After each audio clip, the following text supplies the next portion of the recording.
La destitución del general Kunt.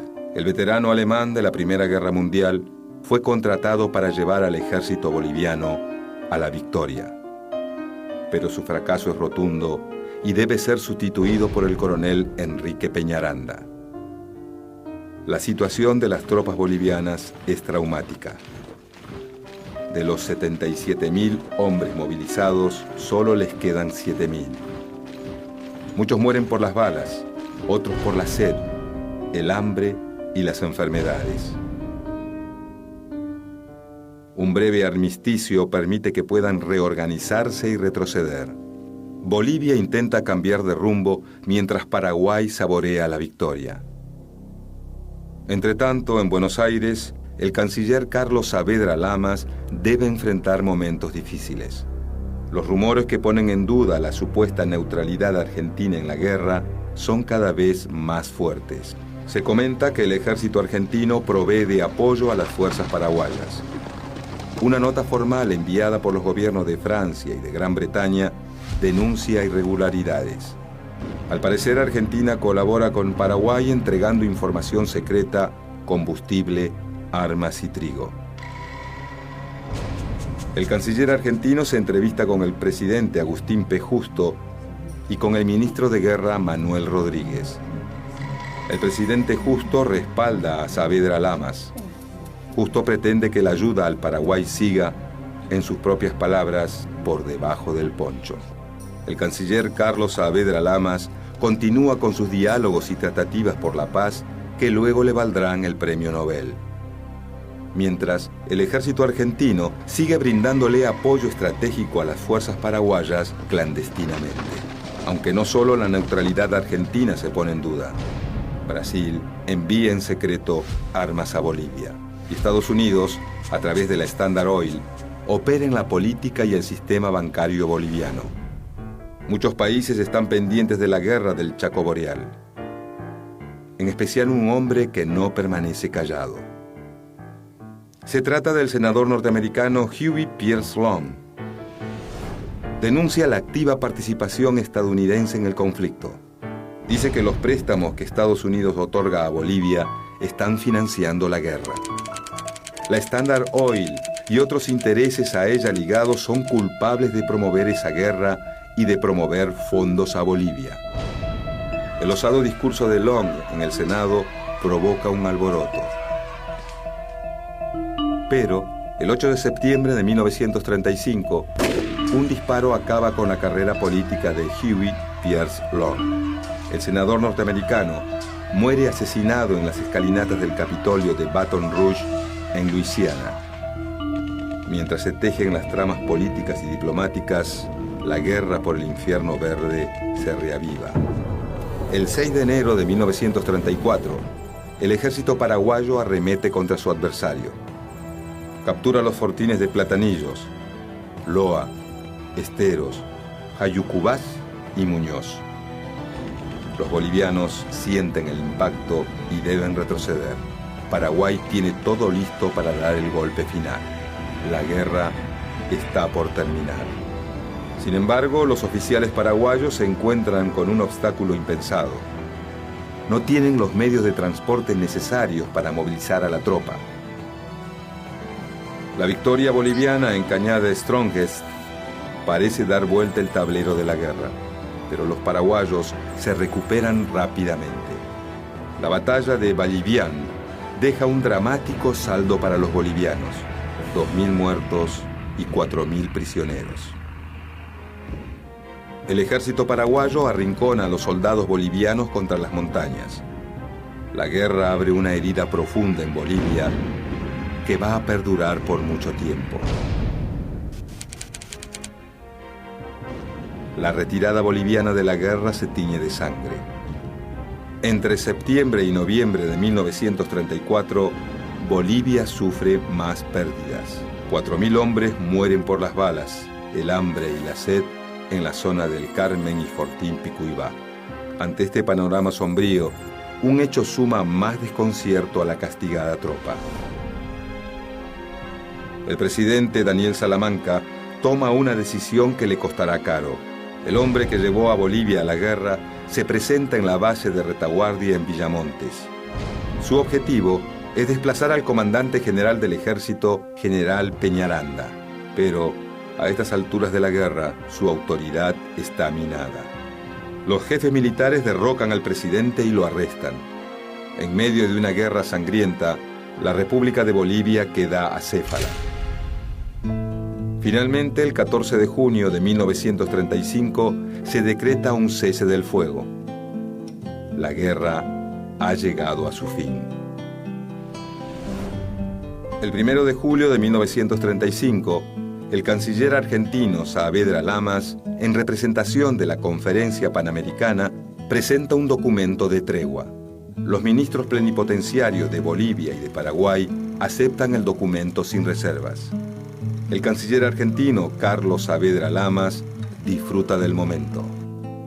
Pero todavía faltarán 3 años para que se firme el Tratado de Paz definitivo.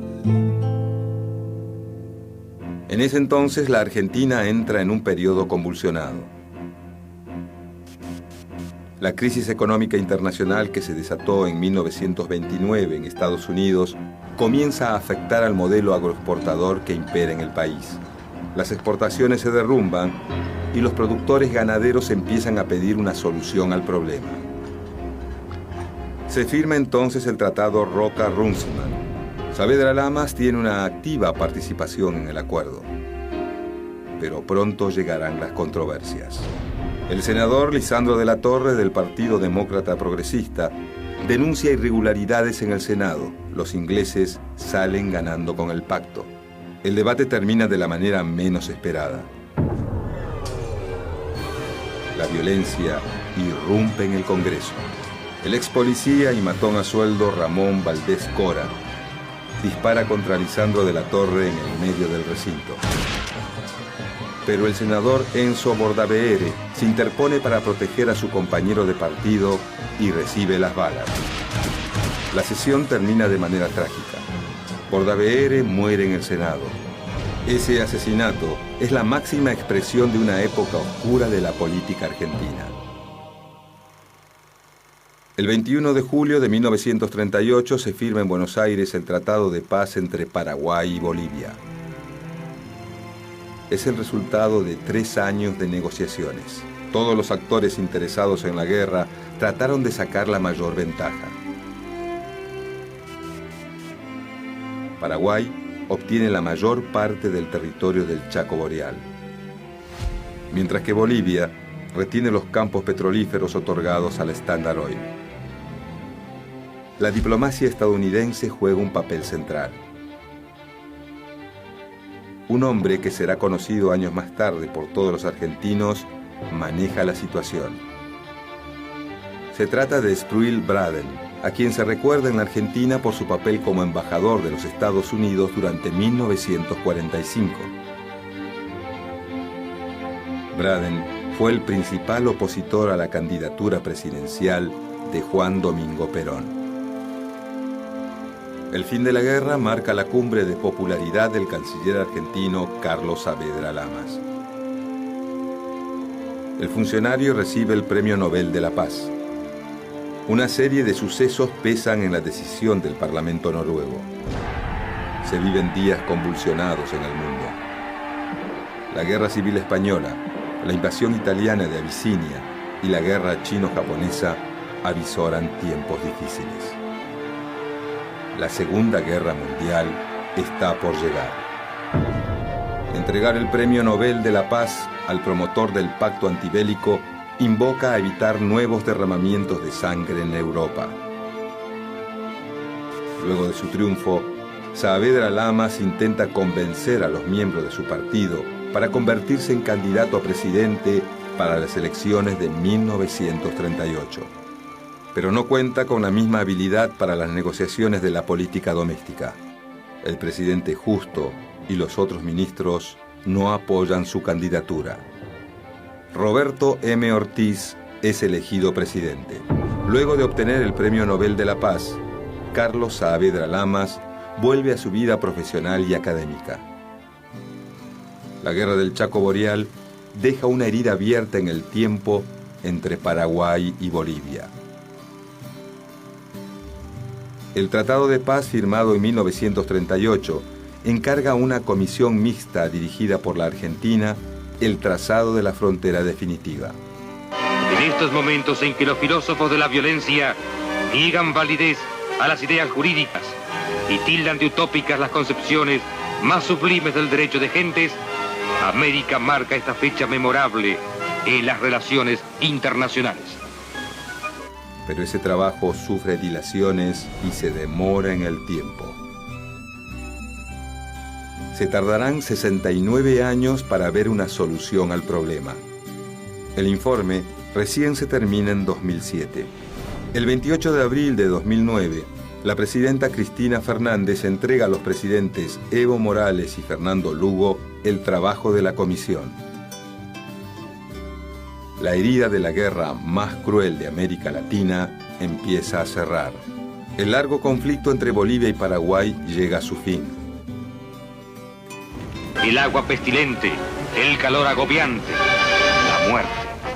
La guerra del Chaco Boreal enfrentó a dos de los países más pobres de América Latina. Detrás de las diferencias entre Paraguay y Bolivia se escondieron los intereses de las empresas petroleras que financiaron la última tecnología en armamento bélico. Soldados pobres, enfermos y hambrientos portaron armas modernas. 50.000 bolivianos y 40.000 paraguayos murieron en la contienda. Pero las consecuencias de este sangriento enfrentamiento fueron mucho más allá. En Bolivia, la oligarquía que condujo al país a la guerra culpó de la derrota a la inferioridad racial de su propio pueblo. El racismo se consolidó. Además, la enorme deuda que dejó la aventura militar condicionó durante largos años la acción del Estado. En Paraguay, los militares se hicieron fuertes. Poco después del fin de la guerra, un golpe de Estado preparó el terreno para una prolongada dictadura, la de Alfredo Stroessner. Si toda guerra es cruel y absurda, esta que enfrentó a dos países pobres en defensa de intereses ajenos fue la más cruel y absurda de todas.